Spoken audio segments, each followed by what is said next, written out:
rôle du chef de faction, moi je sais que je ne peux pas le faire. Il a un autre rôle auprès de la population et puis il a un crédit auprès de cette population. Donc moi je pense qu'il faut juste se comprendre, il faut s'asseoir et redéfinir le rôle de chacun. Quant au coordinateur des chefs de quartier de Bamako, il plaide pour la valorisation du mécanisme traditionnel de gestion sur le pari de la réconciliation nationale, selon Bamsa Touré. En tant que premier leader communautaire, nous pensons que nous sommes très écoutés, nous connaissons les uns et les autres, nous travaillons des autorités traditionnelles de tous les jours. Alors, notre implication dans ce débat de reconstruction nationale est quelque chose qui était attendu et qui vient également en son temps. Nous avons les capacités nécessaires, et justement en tant que chef traditionnel, pour pouvoir réussir l'unité au niveau de la communauté, de la collectivité et réussir également l'unité nationale. Et Bamsa Touré de poursuivre que le vivre ensemble se conjugue aujourd'hui à l'impératif afin de préserver l'unité séculaire du Mali. D'un thème à un autre, cette fois-ci, intéressons-nous au sujet portant sur les questions de réorganisation et de découpage territorial en lien avec l'approfondissement de la régionalisation. Un sujet traité par Mohamed Diarra et Hadama Diakité. L'aéropage des panélistes en disait long sur l'importance et la pertinence du thème. La réorganisation territoriale en lien avec l'approfondissement de la régionalisation. Deux experts se sont entretenus avec les participants pendant toute la journée. Il s'agit de Bassirou Koulibaly, directeur général de l'administration du territoire, et Adama Sissouma, directeur général de la collectivité territoriale. Le premier orateur a fait l'historique du découpage administratif. Selon Bassirou Koulibaly, l'organisation administrative de notre pays se décline en 3 périodes. De 60 à 77, c'est une étape de la réorganisation territoriale qui a été effectuée. Et à l'époque, la République du Mali était organisée, bien sûr, on a défini les régions, les centres, les arrondissements qui sont situés aux subdivisions. Mais après 1977, de 77 à 81, là aussi il y a une étape de la réorganisation administrative qui a été opérée. Là, vous vous souvenez aussi qu'il y a eu de nouvelles régions, de nouveaux cercles et de nouveaux arrondissements. Et à partir de 91, bien sûr, il y a eu une nouvelle réorganisation et la région de Kidal a vu le jour. Donc voilà les grandes étapes de la réorganisation administrative qui a été opérée dans notre pays. Un vaste programme de réforme de la décentralisation était en cours, auquel les événements de 2012 ont donné un coup d'arrêt. Les lois sont déjà votées. L'État doit accompagner les collectivités. Partout, il faut affirmer la représentance de l'État. Et c'est pourquoi le pôle politique a été amené justement à décider un nouveau découpage. Et ce nouveau découpage est en gestation. Il y a eu 2 lois qui sont intervenues en 2012 qui a créé 19 nouvelles régions. Vous vous souvenez, il y a 19 nouvelles régions qui sont créées. Il y a aussi la composition des régions de Taoudéni, Minaka, Kidal, Gao, Tombouctou, Niafunke, en cercle, en arrondissement. Là aussi, cette réforme a été opérée. Il reste à faire une deuxième étape, c'est-à-dire la répartition, la création. Il faut préciser les cercles et les arrondissements des autres régions qui existent au centre et au sud. Cette nouvelle réforme en cours aura suscité beaucoup de débats. Des débats assortis d'une multitude de propositions. Il faut amener la gestion de la communauté auprès d'elle-même, plus proche d'elle-même. Donc c'est une très bonne chose, mais il y a les conséquences aussi. Il faut le préparer, il ne faut pas le prendre à la légère, surtout dans une zone où il y a des diversités socio-culturelles. De 90 à maintenant, Kidal est devenu un vrai centre urbain. De la même manière, nous pensons que c'est très intelligemment que le Mali peut, en créant autant que possible, en découpant autant que possible par mini-morceaux, presque tout l'espace du nord du Mali, en les érigeant ou en région, ou en cercle, ou en commune. C'est ainsi qu'on peut facilement, sans trop d'efforts, réussir le développement. De l'avis donc des intervenants, il est inéluctable d'aller vers ce nouveau découpage administratif, compte tenu de l'immensité du Mali. Le nord du Mali est très vaste. Si l'État n'est pas proactif, ne prend pas les dispositions pour faire en sorte, par exemple, que cet espace soit peuplé, et la seule façon de peupler les espaces du nord du Mali, c'est de les ériger en entité administrative. Mais cette érection en entité administrative doit tenir compte de la composante socio-démographico-ethnique. Le découpage, c'est une des solutions. Parce que quand vous regardez le Mali, quand vous regardez l'immensité du territoire, ce territoire immense, il faut obligatoirement découper pour rapprocher l'administration des administrés et pour occuper le territoire. Il faut occuper le territoire pour pouvoir le sécuriser. La seule inconnue réside dans les mesures d'accompagnement que l'État mettra en œuvre. Les mesures d'accompagnement, vous savez, c'est un programme pluriannuel. C'est un programme pluriannuel. L'État va se donner les moyens d'accompagner la création de ces nouvelles entités. Donc, ce seraient des programmes décennaux qui seront effectués avec un accompagnement financier, bien sûr, un accompagnement technique, un accompagnement de tous ordres pour essayer que ces collectivités, en tout cas ces circonscriptions administratives puissent voir le jour. Il va sans dire que quand la circonscription région existe, la circonscription cercle existe, son pendant, c'est que la collectivité région va être créée, la collectivité cercle sera créée et la collectivité commune aussi verra le jour. À l'issue donc de cette journée, la glace de la méfiance semble être brisée entre la tutelle et les collectivités. L'épineuse question du financement des collectivités territoriales en lien avec l'augmentation de la part des ressources publiques passant par les collectivités a été également abordée lors d'un atelier. Reportage Abdul Karim Kaba. Le transfert de compétences et des ressources de l'État aux collectivités territoriales est une étape déterminante dans la réussite du processus de la décentralisation. Les partenaires, les élus et les services en charge de la question des financements prennent part à cet atelier 5 des assises sur les états généraux de la décentralisation. Les collectivités territoriales doivent leur financement à 3 sources principales qui sont le budget d'État, les recettes propres des collectivités et l'aide extérieure. Aujourd'hui, ce qui est recherché à travers la présentation de cette thématique, c'est de voir un peu l'état des lieux en termes de financement des collectivités. Où est-ce qu'on en est? Et en posant l'état des lieux, ça permet quand même aux acteurs, aux participants des états généraux par rapport à la décentralisation, d'avoir une vision large sur la situation actuelle et par rapport à cette situation, voir les insuffisances et faire des propositions pour des perspectives d'avenir. Mais aussi, il y a un aspect important, c'est la fiscalité locale, puisque la décentralisation, il faut éviter de ramener le tout au transfert de l'État. Il y a eu des transferts fiscaux et il y a des potentiels au niveau aussi des collectivités par rapport à la fiscalité. Il faut identifier ces potentiels et travailler aussi à mobiliser aussi ces fiscalités locales et mettre au service du développement local. Tous les acteurs sont unanimes qu'il y a des difficultés dans le processus de financement et le recouvrement des taxes et redevances. Il y a des domaines, je dirais, qui peuvent être aujourd'hui explorés. Je pense notamment au système d'allocation des ressources. Il y a des choses qu'il faut simplifier. Je pense que le système d'allocation aujourd'hui est un système qui fait intervenir pas mal d'administrations. Il peut être encore simplifié de manière à ce que les transferts de l'État puissent être faits avec une célérité qui est beaucoup plus rapide que ce qu'on pense aujourd'hui. Et puis il y a aussi dans le domaine des acteurs, on a parlé de gouvernance, il y a également des progrès à faire. Dans le domaine également de la fiscalité, je pense qu'il y a des dispositifs aujourd'hui qui ont besoin d'être améliorés. Continuer à renforcer les capacités d'investissement des collectivités territoriales, continuer à renforcer les capacités techniques en matière de gestion et de maîtrise d'ouvrage. Et pour cela, par rapport aux 4 défis, le premier défi, c'est la prépondérance des fonds spécifiques. Maintenant, pour ce qui concerne la prévisibilité des recettes, nous en sommes conscients. Ce dossier est en rapport avec la Direction générale des collectivités territoriales. Nous sommes en train de mettre en place le contrat plan, contrat projet État et région pour permettre donc de mettre un peu de visibilité dans les ressources. C'est le contrat plan qui vont avoir une durée minimale de 3 ans. Donc, il permet aux collectivités d'avoir des informations sur les ressources qu'elles auront à mobiliser dans les 3 années à venir. À la sortie de l'atelier, les participants devront faire des propositions en guise de recommandations en vue de trouver des solutions idoines à la problématique des ressources des collectivités territoriales. Revenons à présent aux activités d'hier.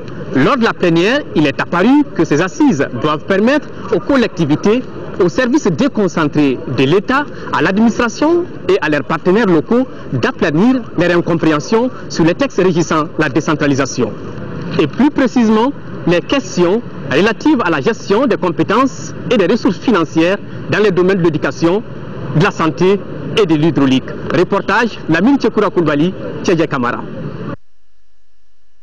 L'éducation, la santé et l'hydraulique sont les domaines de compétences transférés aux collectivités.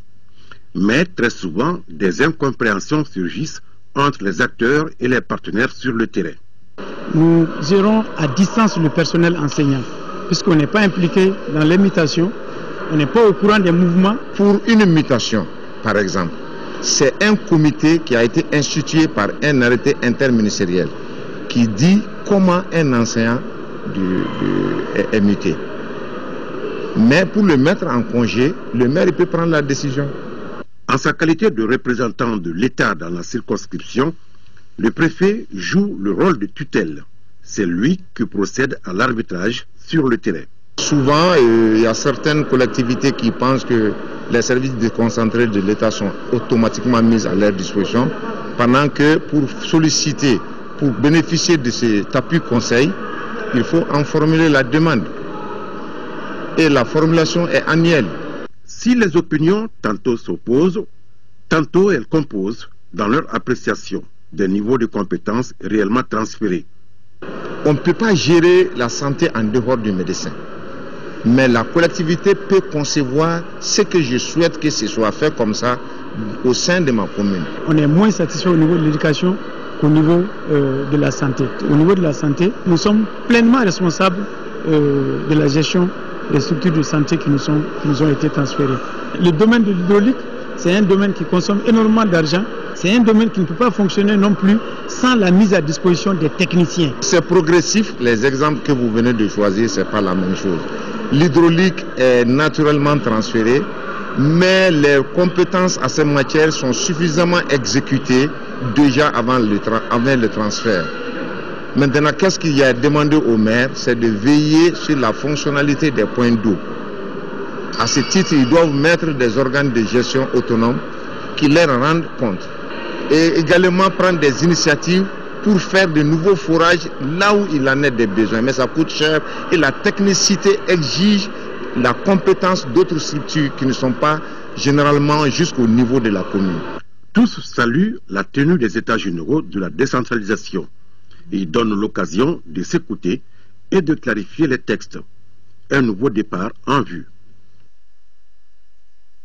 Les collectivités doivent se donner les moyens pour un contrôle citoyen plus accru, en initiant des textes qui leur permettront d'interpeller dans les circonscriptions administratives les représentants de l'État, notamment sur les questions du budget. Le sujet a intéressé Lamine Tchekoura Koulibaly. Suivons son reportage. La réorganisation et le découpage territorial en relation avec l'approfondissement de la décentralisation est un thème majeur des états généraux de la décentralisation. La réflexion sur le sujet s'est imposée à la lumière des récents événements au nord du Mali. Si on tient compte du contexte de la crise, il faut, ma foi, le dissocier. Il n'est pas forcément lié au découpage. Le découpage, pour moi, aujourd'hui, à 80-90%, il est bon. Un nouveau redécoupage, si c'est fait sur la base d'un consensus national, ça peut alléger le dispositif, rapprocher davantage l'État et l'administration aux usagers. Beaucoup pensent qu'en décentralisant excessivement, on affaiblit l'État. Je crois que c'est une mauvaise querelle. J'ai un théorème qui dit qu'un État fort est un État fortement décentralisé. Si la décentralisation consiste à donner le pouvoir aux gens pour qu'ils décident de leur propre sort, alors il n'y a pas de limite à la décentralisation. Dans les échanges en plénière, plusieurs autres sujets ont été abordés, mais pas débattus. Ils ne le seront que dans les ateliers. Transfert de compétences et des moyens aux collectivités, place et rôle de la femme, la prévision d'un traitement salarial pour les maires ou encore l'instauration de l'élection des préfets et des gouverneurs de région. Je suis contre l'élection. Faisons déjà ce que nous devons faire. Si j'entendais ici faisons des aménagements si ceux-ci n'existent pas, pour que les textes donnent le droit au conseil communal, au conseil de cercle, à l'Assemblée régionale, de faire des interpellations comme l'Assemblée nationale fait des interpellations du gouvernement et de ses ministres. Essayons d'abord d'avoir des dispositions pour renforcer le contrôle citoyen avant d'aller vers des élections tous azimuts. Pendant les travaux, la question de l'assainissement a été également au centre des préoccupations. Nous vous proposons à présent d'écouter Aïdara Marie-Louise Silla, responsable du groupement de femmes à Mopti. Elle est au micro de Lamine Tchekoura Koulibaly. Dans nos quartiers, dans nos villages, dans nos villes, nous sommes des acteurs, actrices de nos communautés. Et par rapport à cela, nous sommes collaborateurs et aux responsables des collectivités et à l'État. Et nous sommes aussi collaborateurs des chefs de village et quartiers qui sont les plus sollicités pour le développement de la communauté. Ce qu'on veut concrètement, c'est des transferts de compétences, mais dans le sens technique, pas dans le sens des finances. Nous voulons que l'État pense à décentraliser les techniciens jusqu'au niveau de la base. Les propositions que nous avons pour cela, c'est que l'État revoie la position des chefs de village et des chefs de quartier. Nous pensons qu'ils sont affaiblis quelque part. Ils sont affaiblis, ils n'arrivent pas à émerger.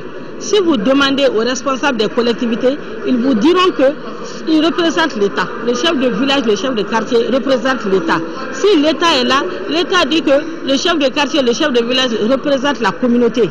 Il faut que les relations soient saines, il faut que les relations soient fixes et que chacun sache à quoi s'en tenir par rapport à son rôle. Alors là, les communautés vont émerger. Alors, quelle est la conséquence de cette situation sur votre travail? On n'est pas mobilisé. Vous serez étonné de voir un fonctionnaire qui est dans un village ou un quartier pendant des années, il ne connaît pas le chef de quartier. Quand vous lui demandez d'aller voir le chef de quartier pour connaître sa situation, il vous demandera qui est le chef de quartier. Il faut que ça là, qu'on ne fasse cela.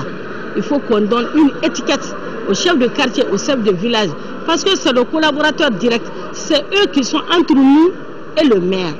Si le maire a besoin de la communauté, c'est le chef de quartier, le chef de village qui nous mobilise. Mais si cela ne se fait pas, la mobilisation laisse à désirer.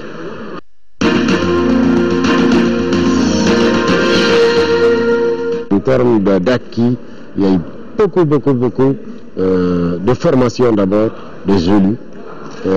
Ensuite, il y a eu des investissements au niveau de nos collectivités et cela a donné d'ailleurs même un certain statut aux élus de la région de Kidal qui, à mon avis, ont développé des compétences, ont développé des partenariats avec l'extérieur, des partenariats même entre des régions du sud et des régions du nord. Je pense qu'en termes d'acquis, il y a eu beaucoup de choses. En termes de suffisance, je pense que c'est comme les autres localités au sud du Mali. Je pense que le transfert a été fait de compétences, mais les ressources n'ont pas suivi à suffisance. Je pense que ça, c'est le plus gros étranglement. Deuxièmement, la région de Kidal est très vaste, 261 000 km² pour 80 000 habitants. Vous voyez un peu. Et la difficulté qu'on a, c'est que la région est tellement immense que si vous faites aujourd'hui un investissement, il n'est pas visible immédiatement parce qu'il se répartit dans l'espace. Et ça, c'est un problème. Et c'est ça qui fait que souvent on dit qu'on n'a rien fait à Kidal. Mais en réalité, on a fait, mais dans un espace très grand. Les besoins sont tellement immenses qu'ils dépassent aujourd'hui, c'est-à-dire l'immensité de la région fait oublier aujourd'hui la densité, c'est-à-dire la population. On est 5 à peu près, on est 5 personnes par km². Il y a un besoin, de grands besoins en matière d'eau. Chacun veut aujourd'hui avoir son point d'eau, chacun veut avoir son éclairage, chacun veut avoir non. Souvent, on a un problème chez nous, ce qui est le problème aujourd'hui de collectivité, c'est-à-dire les gens sont trop individualistes dans notre milieu. Donc ils n'ont pas le sens du collectif. C'est ce qui fait que chacun veut avoir son projet, chacun veut avoir son investissement. Bien sûr qu'il y a, comme je viens de le dire, il y a des lacunes. Il y a des lacunes parce qu'aujourd'hui, si vous prenez la ville de Kidal, elle n'est pas autosuffisante en matière d'eau. Et ça, c'est bien avant la crise. Et après la crise, aujourd'hui, on n'a pas d'eau. Elle est autosuffisante en matière d'électricité. Mais avant la crise, elle était autosuffisante en électricité. Nous avons eu l'électricité à revendre dans la ville de Kidal avant la crise. Ça, c'est très important. En matière d'éducation, on avait une couverture suffisante avant la crise. En matière de santé, nous avons une quinzaine de CESCOM fonctionnels qui sont très importants. Je parle de ce qui a été transféré. C'est très important. L'éducation, l'hydraulique et la santé. Donc, mais après la crise, on est retourné 20 ans après.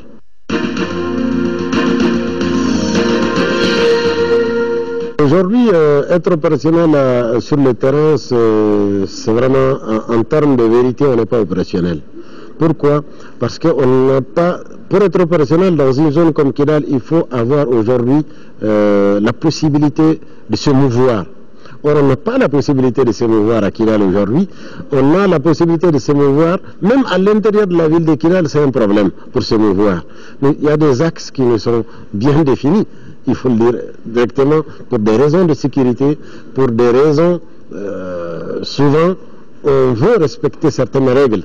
Ce n'est pas parce que nous ne pouvons pas aller quelque part, c'est pour éviter, aujourd'hui comme l'État est en train de chercher des solutions pour la crise, je peux dire dans la région de Kidal, je ne peux pas dire dans le nord, mais aujourd'hui dans la région de Kidal, nous sommes obligés d'aller avec aujourd'hui ce que l'État est en train de faire, c'est-à-dire ne pas provoquer certaines situations. Nous allons chercher des solutions alternatives aujourd'hui, des solutions pour que demain, quand il y a l'accord définitif, que ces gens puissent savoir que ça c'est le domaine de l'État, ça c'est un domaine public et que le domaine public est réservé au public.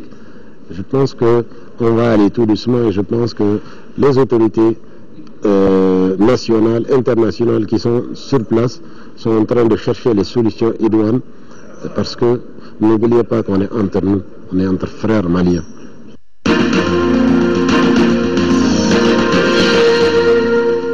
Il y a déjà des actes qui sont posés qui nous donnent confiance aujourd'hui que tout ce qui est en train de se faire et ce qui va se faire, en tout cas, va être... il y aura une mise en œuvre de tout ce qui va se faire. Déjà, on nous a informé que nous allons restituer. Ça, c'est très important. Au niveau des régions, il y aura une restitution des assises au niveau des régions avant même les assises nationales sur le nord. Et ça, c'est très important. Ça nous permettra, nous, en tant que lui, de faire des débats régionaux et locaux et qui vont servir, parce qu'en réalité, c'est un enchaînement, qui vont servir aux assises du nord. Si vous regardez un peu la décentralisation, les états généraux sont déjà des bases pour les assises du nord, ainsi de suite. Je pense que c'est très très important qu'on puisse aller restituer et cela va aujourd'hui réconforter la population pour dire qu'il y a un changement et que la mise en œuvre, la décentralisation, c'est-à-dire la nouvelle décentralisation et la mise en œuvre en marche. Merci beaucoup. Merci.